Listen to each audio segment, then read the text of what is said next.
বিশ্ব মানবতার কল্যাণার্থে দেশ ও জাতির মঙ্গল কামনায় পরমেশ্বর ভগবান শ্রীকৃষ্ণের রাসলীলা উপলক্ষে রাসপূজা, বিগ্রহ প্রদর্শনী, অষ্টপ্রহরব্যাপী মহানামযজ্ঞ তথা ৯১তম রাস মহা উৎসব সম্পন্ন হয়েছে রাঙামাটির তবলছড়ি কাশেম বাজারস্থ শ্রী শ্রী গৌরনিতাই আশ্রমে।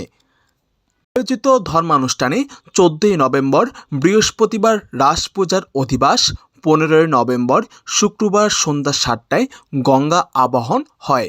রাত ৮টায় অষ্টপ্রহর মহানামযজ্ঞের শুভ অধিবাস কীর্তনে পরিবেশনে ছিলেন চট্টগ্রামের হাটহাজারী থেকে আগত শ্রী শ্রী দয়াল ঠাকুর সম্প্রদায়।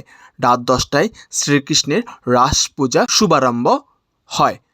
১৬ই নভেম্বর শনিবার ব্রাহ্ম মুহূর্তে হরিনাম যজ্ঞের শুভারম্ভ, দুপুর ১২টায় শ্রী শ্রী ঠাকুরের রাজভোগ, সন্ধ্যা ৭টায় শীতল ভোগ নিবেদন হয়েছিল।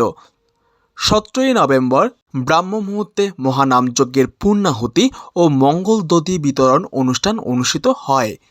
এবারের রাস পূজায় পৌরোহিত্য করেছেন শ্রী নির্মল চক্রবর্তী, মহানামযজ্ঞের পৌরোহিত্য করেছেন শ্রী মিলন চক্রবর্তী বৈষ্ণব। এবারের আয়োজনে হরিনাম সুধা বিতরণ করেছেন মোট ৪টি দল।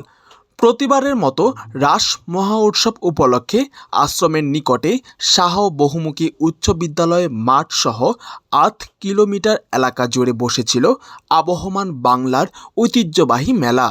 প্রতিদিন হাজার হাজার দর্শনার্থীর পদচারণায় মুখর মেলা প্রাঙ্গণ।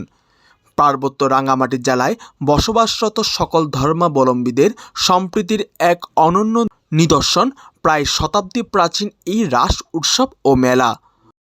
অজয় মিত্র, সনাতন টিভি, রাঙ্গামাটি।